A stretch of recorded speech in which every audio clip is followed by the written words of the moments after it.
like I go on to say a little bit later on, you kind of have to make your decisions and subsequently your actions echo the sentiments of your intent. You have to carry out that intent. You have to figure out a way to objectively recognize, okay, this is my intent. My intent in and of itself, although great, doesn't matter as much as the intent in action, which would be like the fulfilling of that intent. Interesting stuff there. At least I think. Definitely something to be mindful of.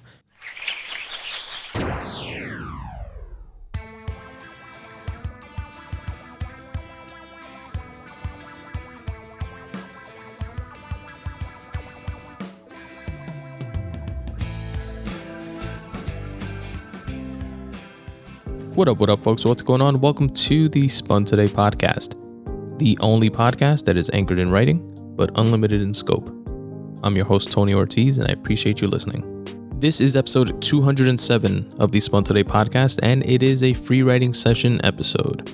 So in this episode, I'll be sharing my writing stats, specifically for February, March, and April 2022. I'll be sharing a writing tip that I picked up along the way, and I tell you about what I've been reading. I also read and reflect on a free writing piece of mine, which can be found amongst all my free writing pieces at spuntoday.com/free writing. Stick around for all that good stuff, but first, I want you to listen to a quick and free way that you can help support the Spun Today podcast, which I'd really appreciate. Your listenership, your readership, your support helps keep all this going. And right after I tell you about the very quick way that you can help support the Spun Today podcast, we'll be jumping right into the episode. You can support the Spun Today podcast by checking out my writing. You can go to spuntoday.com/free writing and check out some of my free association writing, which is intended to be some cathartic free writing, but oftentimes doubles down as motivation for myself and others. At spuntoday.com/short stories, you can read a bunch of the different short stories that I've written and actually listen to the audiobook versions of those short stories there as well. Another way you can help support my writing is by going to spuntoday.com/books and checking out what I have in store for sale. Digital copies are available in all formats, whether it be Kindle, iBooks, or a different type of e-reader. You can also purchase paperback copies if that's your preferred reading method. Currently available, I have my nonfiction, Make Way for You, which is a collection of freely written thoughts that were curated and put together as tips for getting out of your own way. Also available is my debut time travel novel titled FRACTAL. Again, go to spuntoday.com/books to show your support. My writing stats. Starting off with February of 2022, which, by the way, I look back historically, year over year, and I always do well in February, but not just percentage-wise, but just based on the raw numbers. You know, not factoring the fact that February just has 28 days, so technically as a percentage I write more within that month. It's not just that. The actual raw numbers is always higher for some reason within February. Anyway, I digress. February 2022, I wrote 18 out of the 28 days of the month, for a writing percentage of 64.3%. Not too bad. I'm not mad at that. As long as I'm over 50%, I don't get too down on myself. In March 2022, I wrote 16 out of the 31 days of the month for a writing percentage of 51.6%. And for April 2022, my birthday month, I wrote 12, which happens to be my birthday day, out of the 30 days within April, for a shitty writing percentage of just 40% of the month. And some of you may ask, where's all the new writing? Why haven't we seen it? Why haven't we read it? You wrote 60% of the time in February, 50% of the time in March, etc., but we haven't seen shit.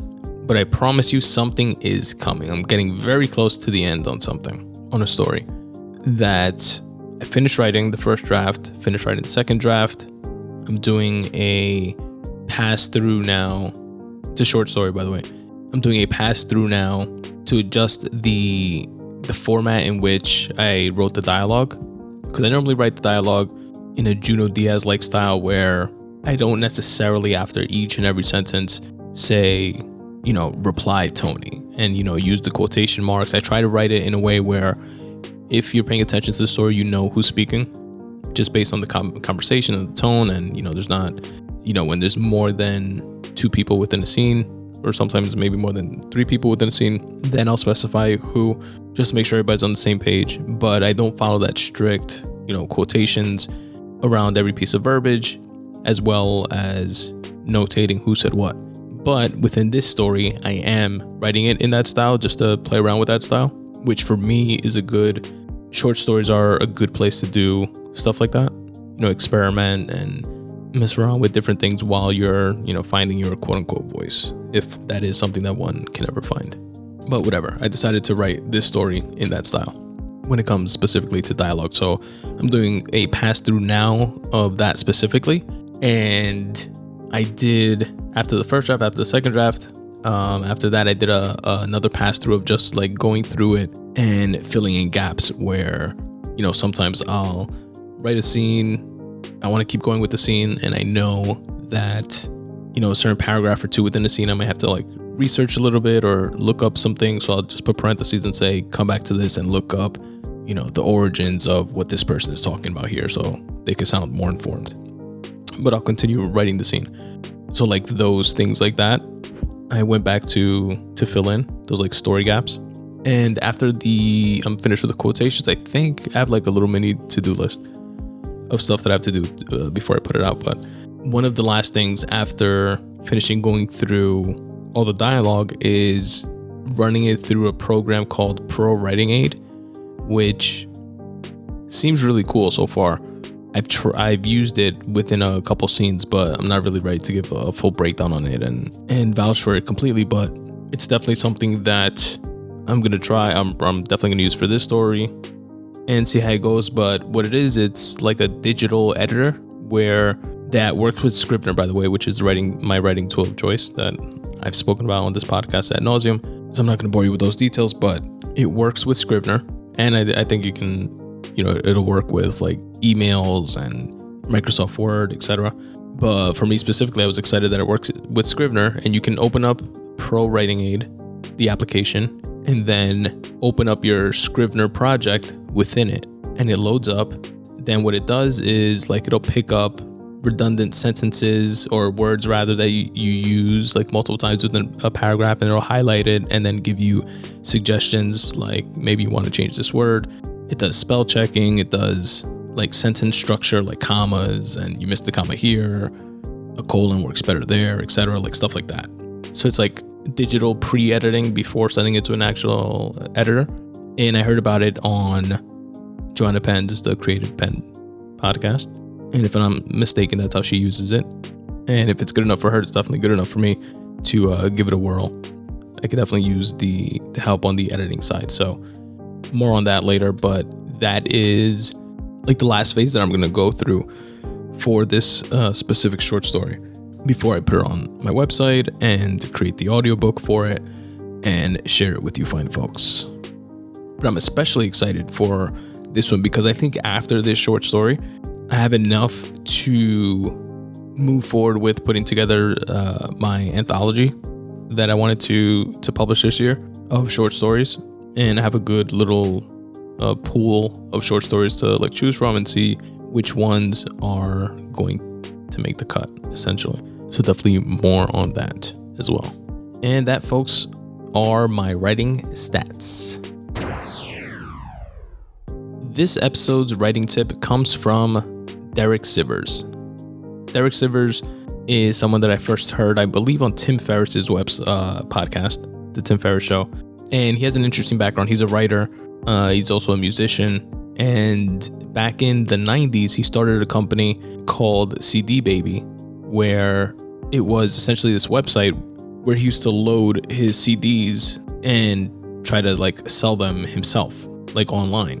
So this is late 90s, 98, 99, early internet days. And it was working for him in terms of, being able to sell his own music, and some of his friends, which were also musicians, asked if he could sell theirs, and he wound up like building this website to like over $100 million in sales, and he wound up selling the company, and the rest is history. But he was an interesting guy, interesting conversation. I liked his like energy and like outlook or like philosophy on life, quote unquote. So I started following him. I subscribed to his newsletter, and this specific post that I'm going to share with you folks is from his website, or is from his newsletter, but is on his website rather. And he has a section of his website where he breaks down books and writes like bullet point notes and like takeaways. And there were a bunch on here that I found interesting and definitely worth sharing. And these are his notes on a book called Writing Well by William Zinsser. And this specific post, as always, I will link to in the episode notes for your reading and viewing pleasure. But here's a few of the bullets that I wanted to share. Establish a daily schedule and stick to it. That's definitely a across the board staple in words of wisdom that you hear from every writer worth their salt. Strip every sentence to its cleanest components. Clear our heads of clutter. Clear thinking becomes clear writing. The Elements of Style, a book every writer should read once a year. Now, The Elements of Style, written by Strunk and White, if I remember correctly, was a book that my freshman English teacher, shout out to Miss Gitlitz, who is in part responsible for me ever even thinking that I could write something that anyone on the planet would ever find worth reading. And I acknowledge her in the acknowledgement section of each of my books, both in Make Way for You, Tips for Getting Out of Your Own Way, and my first in series time travel novel, Fractal. And I will do so in all books that I write moving forward. But she assigned us this book, which I still have to this day. It's a very thin, can't be more than 50 pages, very thin, small, gray book called The Elements of Style by Strunk and White. And it's very much so within that like second bullet point of stripping every sentence to its cleanest components. It's about getting rid of every single word you don't need to get your particular point across. Like, don't get too fancy. Don't use too many adverbs. Don't use adverbs at all, I think is like rule of thumb. Things like when to use like an actual number, like the numbers, written out versus the word of the number written out. Like if you're writing 2 o'clock, do you write TWO o'clock, or do you write the number 2 o'clock? Like things like that. And it's definitely a book that I have revisited, but not once a year. But I'm going to heed that advice. Write in the first person is another bullet point here, which is something I actually struggle with in terms of point of view. I know that's like one of the first things that you're supposed to establish as a writer. What point of view is this story being written in? Is it first person? Is it second person? Is it omniscient narrator? Etc., etc. But the advice here is write in the first person, which is times that I've written in first person, it is, I think, the most natural way to write.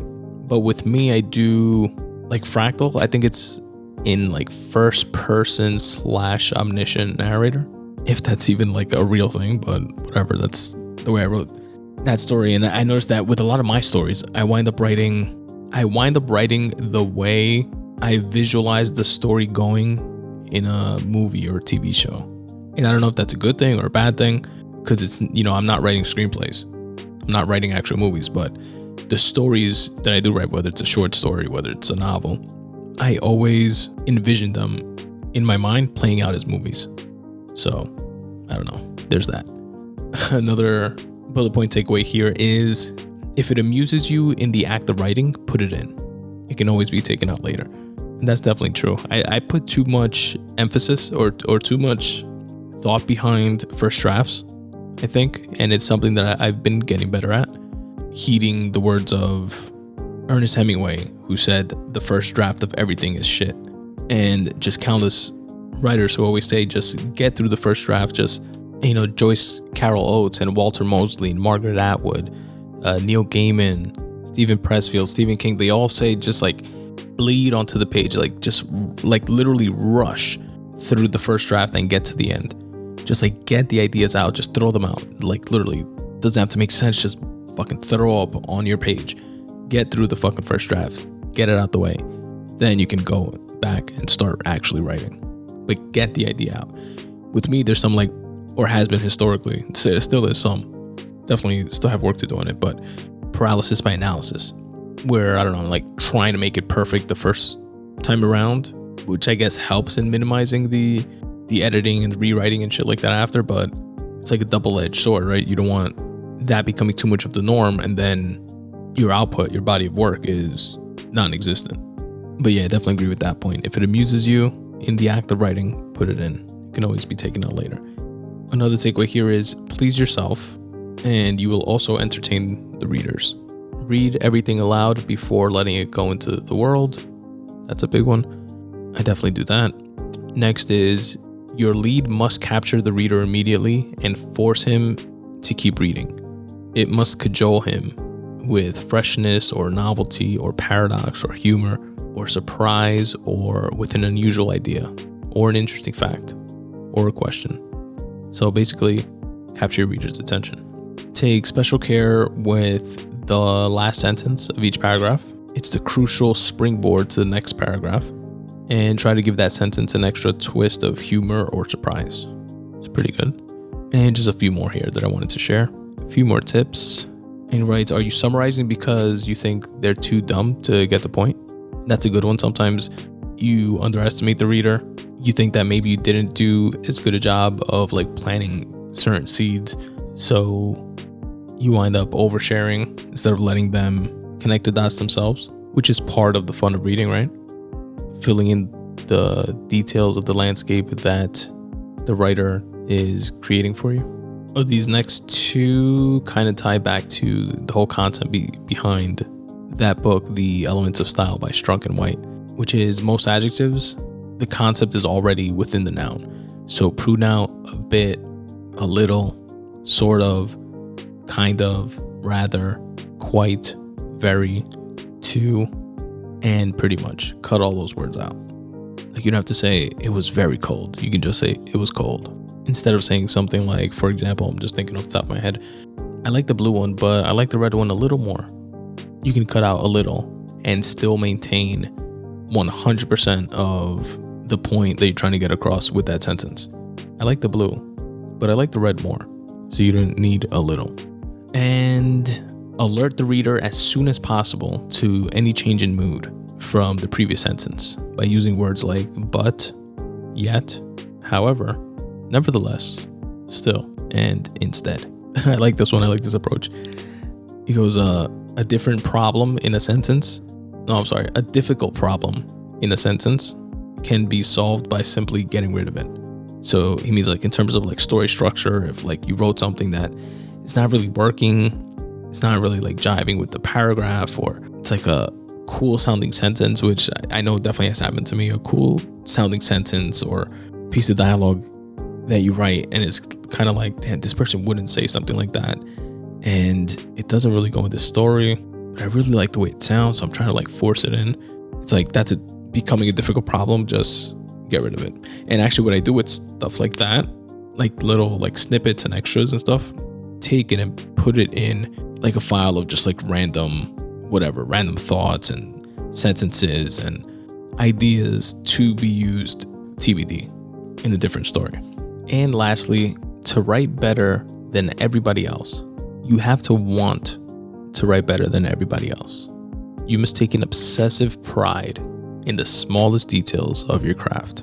Now, I don't know if I want to write better than everybody else. I'm kind of more of a I'll do me, you do you. Write how you write, I'll write how I write kind of guy. But I 100% agree with the second piece, which is very Mamba mentality-esque of taking an obsessive pride in the smallest details of your craft. I'm definitely with that. And that, folks, was this episode's writing tip. Got a bunch of little tips within this writing tip from Derek Sivers and his notes on writing well by William Zinzer.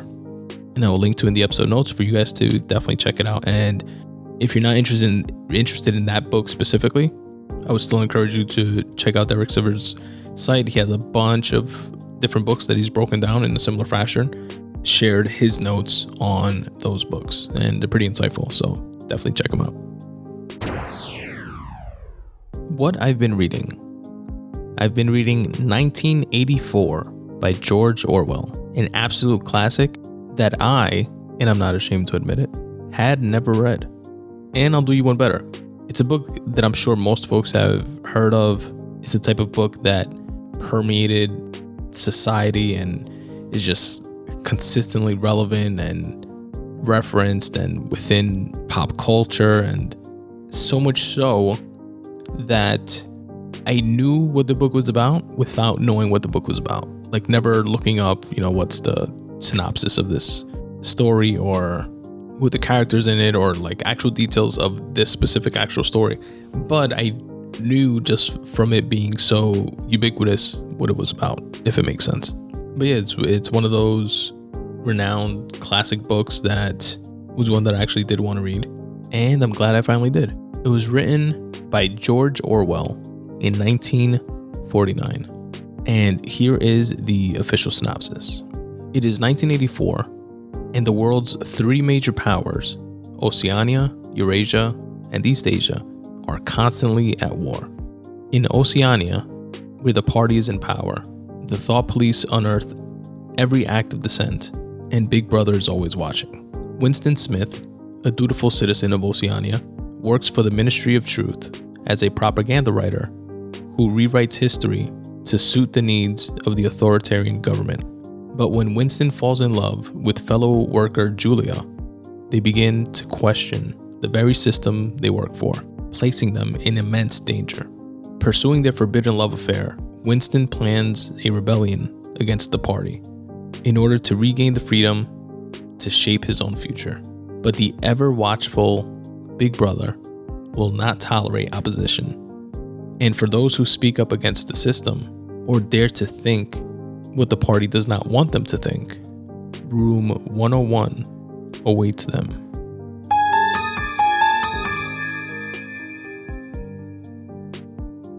Now that's actually a really good synopsis, I think. Or I thought, rather. And you know what's actually really good as well, that I'll link to in the episode notes? There is a video Spark Notes page that I found on YouTube, which do really good summaries and, at least for me, like help synthesize what you've read and helps highlight things that you may have missed or connections that you didn't see. And I saw the one for 1984, and I went back and looked at for like other books that I have read, and it's pretty cool. There's some nice like visual aids that makes it a fun watch, and they're not long videos. They're like 8 to 10 minutes long. And I like doing that with movies as well, like folks that do breakdowns, not necessarily like the ones that I do that are more like recaps and reviews and just like personal takeaways and things that resonated with me from movies, but folks that do actual Easter egg style breakdowns like Stuckman or like New Rock Stars. That's a dope channel for like movies and stuff too, where they'll literally watch the movie, then watch the movie frame by frame, literally frame by frame, and pick out like they have videos of 101 Easter eggs that you may have missed from the new Matrix movie. And they'll do like a half hour, 45-minute video of like breakdowns of scenes, and in the mirror of that's on the desk in the back of the room, you see a reflection that's pointing to the same sign that was hanging in the Oracle's kitchen in the first movie, and that's foreshadowing that in the next scene the Oracle is going to show up, and like sick shit like that. Like really nerdy, geeked out stuff like that, but I find it really cool. Anyway, this video Spark Notes is a pretty cool resource, and I will link to it in the episode notes and for you guys to check out. But anyway, so much like the synopsis said, this is a story written in 1949 about 1984, and 1984 being this faraway future. And it's about this totalitarian dictatorship that exists. And think about it from the mentality of George Orwell as a writer. This is the era of not too far or not too long before the era of Hitler, the era of Stalin. So he has those actual fascist totalitarian regimes as like a backdrop, which I'm sure aided his thought process in writing this story. So in this 1984 future, dystopian future, there's something called a telescreen in every single room of everywhere, in the street, in your house, in your kitchen, in your living room, in your bedroom. And it's like showing the pitfalls of like a surveillance state and, technology when it's used for nefarious purposes. And basically nobody can say shit, nobody can talk shit.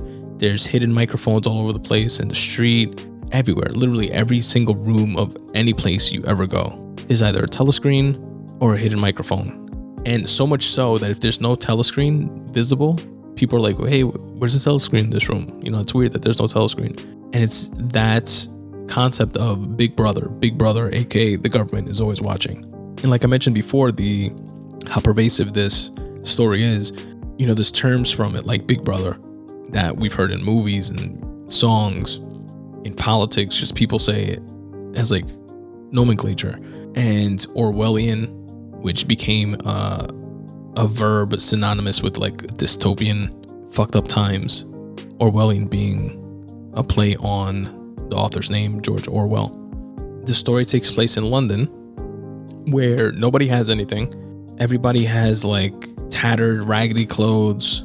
Everybody's like on an even playing field. They work jobs that they don't like or care for. There's no freedoms.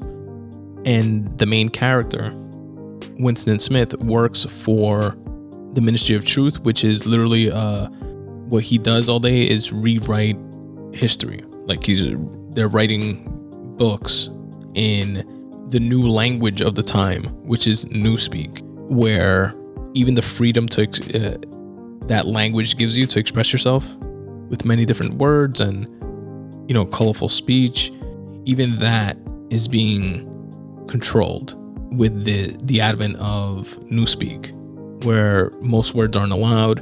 And there's actually this really cool breakdown at the end of the book, the appendix of the book, that where Orwell breaks down how newspeak works, the origins of it, how it came to be, within this like fictionalized world. But essentially, like, the words that are allowed are like the actual words and their opposites. So let's say, for example, because I don't remember any specific examples, but let's say the word hot is not allowed because it's, could be misconstrued with like sex or like arousal or something like that. They'll say you can use the word cold, and if you want to say that something is hot, you would say uncold. Or if it's very hot, double uncold. That's the way like the structure of newspeak works. And it's pretty fucking sick, the path that he like details and takes to how big totalitarian governments, the lengths to which they will go to control their people. China. Sorry. Bless me. But he's at work. He falls for this girl that one day winds up slipping him a note, and the note says, "I love you," and he's like in shock. He's like, what the fuck? He and her wind up slowly but surely, saying like a word or two to each other in passing while they walk by each other, because there's like chivatos everywhere, and again the telescreens, and they can't be seen speaking to each other, because that's another thing. You're not allowed to like sleep with whoever you want to sleep with. Sex is just for procreation. But they find a way to be together. They devise this long winding plan to meet somewhere in the countryside where they don't think there are like any like telescreens and stuff, and they wind up having this love affair. And Winston winds up renting a like second floor bedroom from this old antiques shop that he went into just to try to find things of the past, because again, the party, Big Brother, literally rewrites history. So things disappear that don't align with that new history. So they're like on some North Korea type shit of like telling their people, yeah, we're like the strongest superpower in the whole world, that's why everybody hates us. So whenever something that doesn't align, everything gets burned and erased and rewritten, etc. But this guy Winston, he's like drawn to like things of the past, because he's like, this existence like doesn't sit well with him. Whenever he meets somebody that's like really old, he's like, do you ever remember when you were a kid? Can you tell me of like a song that you heard? Or just like tries to get information about like the actual past. But anyway, he winds up renting this like bedroom from the old man in the antique store because there's no telescreen in it. And he winds up using it as a place to meet up with Julia. And within this world, there is like rumors of like an opposition party, people that are against the government. But, you can't trust anybody or like research it or, so it's a predicament to try to find those like-minded folks.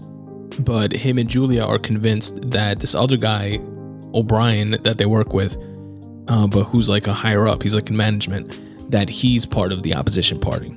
And he kind of like befriends them and invites them over to his place. And he even tells them, yeah, I am with this opposition party, and here, I'm going to give you a book to read, but you got to hide it. And this is the book that all of us read. And it tells you about like the real history, the real past. And, it's going to be your first step in indoctrinating you and becoming part of our group, whatever, blah, blah. And Winston is like over the moon happy. He's like reading the book. He's with Julia back in this apartment that he rented. And he's reading the book, and it's like feeding him all the shit that he suspected and how Big Brother operates and what the opposition is, etc., etc. And then after he's like finished reading the book, the thought police, as they're called, break in to the apartment, and it's revealed that the little old man from the antique store was really part of the party. And there was no telescreen in the room, but there was like an antique photo that behind it had a hidden microphone within it, so they knew what was going on the entire time. And that guy O'Brien, who was supposedly part of the opposition, he was actually with the party as well. And he got completely fucked. So Julia and Winston get taken, they get arrested, and the reference to Room 101, which again is something else that is like in the zeitgeist, and I've seen in other movies, and in The Matrix actually, I think references Room 101, and it's like synonymous with a room where bad shit happens and like torture, etc. But long story short, they get fucking brutally tortured and electrocuted, and they put a vice kind of thing on Winston's head with the rats on the other side, and threatened to let the rats go through this like flimsy little screen so they can attack and eat his eyeballs. And he's like terrified of rats as is, and he like breaks down and tells them every single thing that they want to know, and blames Julia for a lot of stuff, tells them all the shit he knows about Julia, like on some Takashi shit, just like rats on everybody and their mother. He's like a completely broken man.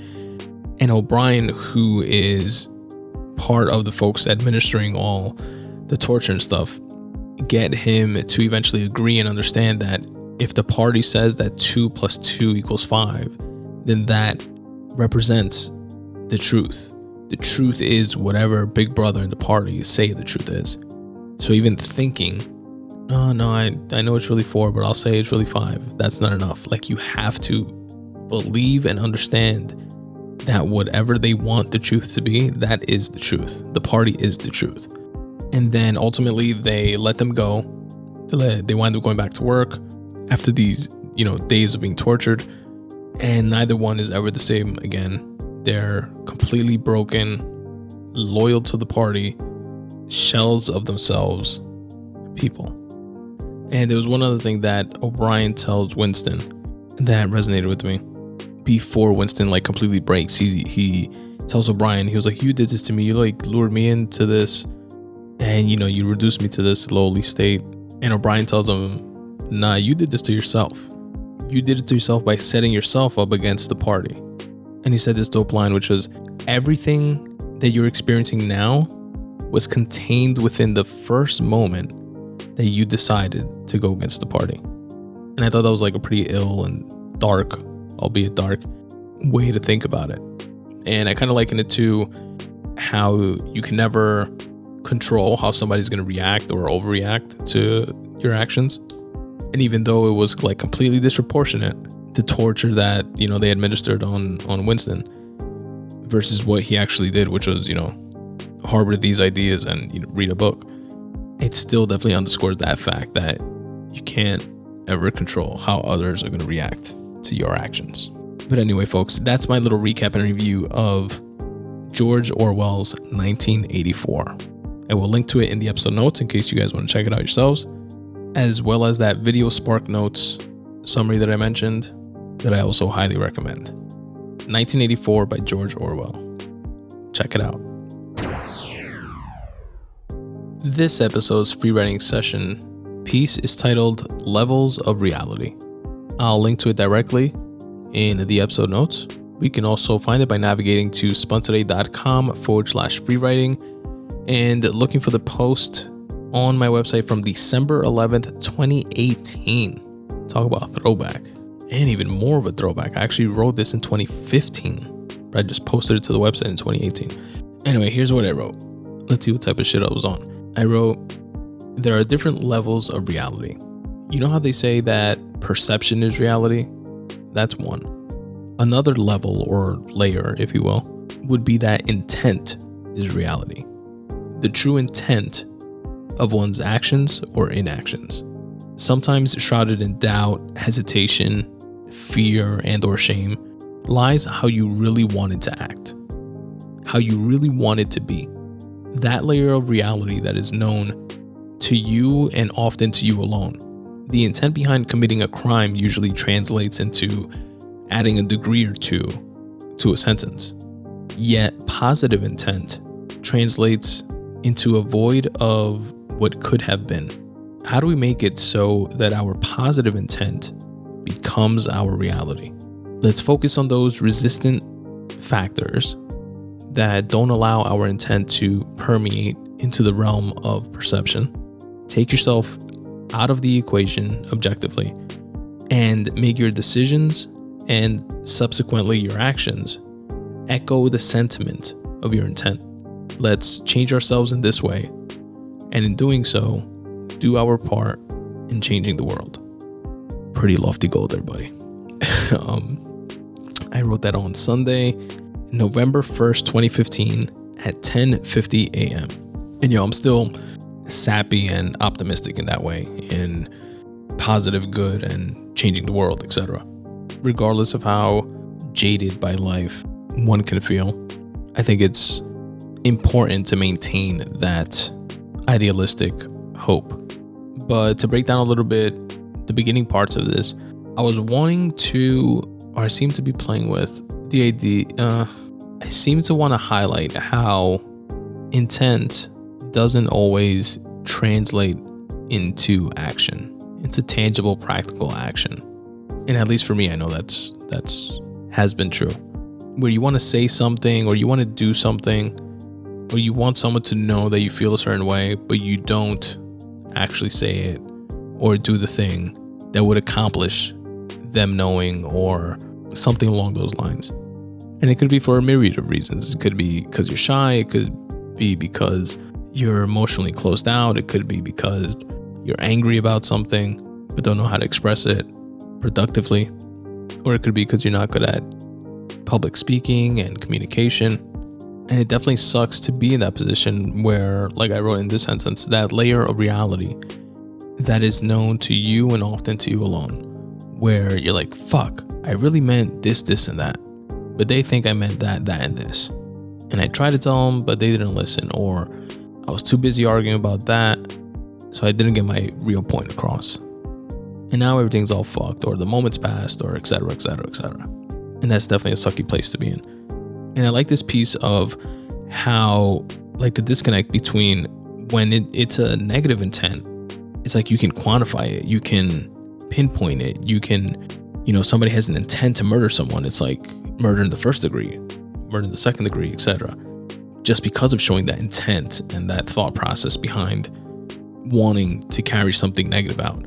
But it's so much harder to highlight and pinpoint the intent behind wanting to do something positive. It's like you almost have to, I guess, like I go on to say a little bit later on, you kind of have to make your decisions and subsequently your actions echo the sentiments of your intent. You have to carry out that intent. You have to figure out a way to objectively recognize, okay, this is my intent.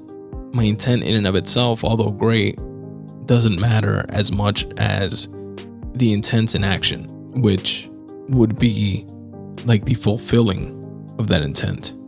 Interesting stuff there. At least I think. Definitely something to be mindful of. And that, folks, was my free writing session piece for this episode, Levels of Reality. Once again, I will link to it directly in the episode notes. Check it out. And that, folks, was episode number 207 of the Spun Today Podcast. I hope you enjoyed this free writing session episode as much as I enjoyed recording it for you. And if you'd like to show that support, there's a bunch of different ways that you can do so. Both free ways and unfree ways. See what I did there? You can cop some dope t-shirts from my website, fulfilled by Amazon, by the way. Shout out to free shipping. The weather's warming up. Maybe you want to check out a few of those. You can sign up to my free newsletter. You can buy a couple of my books.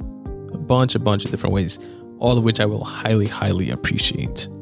Another great and free way you can help support this podcast is by rating it and reviewing it wherever it is that you listen. Anyway, folks, stick around for a couple more minutes so you can see which way best suits you for supporting this show. And until next time, I'll be wishing you well. Peace. What's up, folks? Tony here. I hope you're enjoying this podcast as much as I enjoy producing it for you. Here are a few quick ways you can help support this show. You can support the Spun Today podcast by going to spuntoday.com/support. There, you'll find my merch section, where you can cop the iconic Podcasts vs. Anybody t-shirt in a wide variety of different colors and all different sizes. Also, if you're into cycling, you can cop the super soft, comfortable, minimalist design Spun Today Bike Club t-shirt. Also available in a bunch of different colors in all different sizes. There are a few other designs of different types of t-shirts. Definitely go there and check it out. spuntoday.com/support. It's the merch section, where you can also get a dope coffee mug. I have coffee mugs with the brand new redesigned Spun Today logo on one side and the tagline that I end every show with on the other, which is start taking steps in the general direction of your dreams. The mug is available in both black and white, because we don't discriminate here at the Spun Today Podcast. Again, go to spuntoday.com/support and check out the merch section. You can support the Spun Today Podcast by checking out my writing. You can go to spuntoday.com/free writing and check out some of my free association writing, which is intended to be some cathartic free writing, but oftentimes doubles down as motivation for myself and others. At spuntoday.com/short stories, you can read a bunch of the different short stories that I've written and actually listen to the audiobook versions of those short stories there as well. Another way you can help support my writing is by going to spuntoday.com/books and checking out what I have in store for sale. Digital copies are available in all formats, whether it be Kindle, iBooks, or a different type of e-reader. You can also purchase paperback copies if that's your preferred reading method. Currently available, I have my nonfiction, Make Way for You, which is a collection of freely written thoughts that were curated and put together as tips for getting out of your own way. Also available is my debut time travel novel titled FRACTAL. Again, go to spuntoday.com/books to show your support. Support the Spun Today Podcast by following me on social, at Spun Today on Twitter, at Spun Today on Instagram. Please also check out and like my Facebook page, facebook.com/Spun Today, and subscribe to my YouTube page as well. On my YouTube page, not only will you get these full-length episodes, but you'll also get to check out some chopped up clips and bonus content. To get to my YouTube page, just search Spun Today on YouTube or click on any of the YouTube icons on the footer of my website. Also, don't forget to rate and review this podcast wherever it is that you're listening. It really does help. The Spun Today newsletter is available to each and every one of my listeners absolutely for free. All you have to do is go to spuntoday.com/subscribe and drop in your email address. What I'm going to do is brighten up everybody's least favorite day of the week by delivering 5 curated things within my weekly newsletter every Monday at noon. You're going to receive a photo of the week, a recommended podcast of the week. I listen to tons of podcasts from an array of varied interests. I cherry pick the very best ones so that you can check them out. I also share a video of the week, which can be anything from a tasty recipe to a dope rap battle to an enlightening TED Talk. I also share a quote of the week. And finally, for my fellow wordsmiths out there, a word of the week. so that you can step up your vocab. Again, this curated list is yours absolutely free by going to spuntoday.com/subscribe and dropping in your email address, and you can unsubscribe at any time. Again, go to spuntoday.com/subscribe, drop in your email address, and you'll get the very next one. If you want to help support the Spun Today podcast financially, you can do so by going to spuntoday.com/support. Here you'll find a few different ways that you can do so. You can shop on Amazon, but first go to my website, spuntoday.com/support, click on the Amazon banner, which will take you to Amazon's website where you do your shopping like you normally do. It will not cost you anything extra, but I will get credit for driving traffic to their website. Another cool way that you can help support this show is through Patreon, where you can set up reoccurring donations to my podcast, whether it be $1 per show, $2 per show, etc. And depending on how much you choose to pledge, you will receive some Patreon perks in return. Things like free writing pieces, free bookmarks, free digital copies of my books, etc. Again, my Patreon link can be found at spuntoday.com/support. You can also set up similar reoccurring payments via my Ko-fi page. And if you want to send a one-time happiness bomb donation, if you will, you can do so via my PayPal link. Again, all of which can be found at spuntoday.com/support. If you're a fellow creative, a cool way that you can help support the Spun Today podcast and actually be part of the podcast is by filling out my 5-question questionnaire located at spuntoday.com/questionnaire. Here you'll find 5 open questions related to your craft, your art, what inspires you to create, what type of unrelated hobbies you're into, and what motivates you to get your work done. You can choose to remain anonymous or plug your website and your work. And once you submit your questionnaire, I read your responses on a future episode of the Spun Today podcast. It's completely free at no cost to you. And what I like to say about it is that if your responses could potentially spark inspiration in someone else, why not share that? spuntoday.com/questionnaire. And as always, folks, substitute the mysticism with hard work and start taking steps in the general direction of your dreams. Thanks for listening.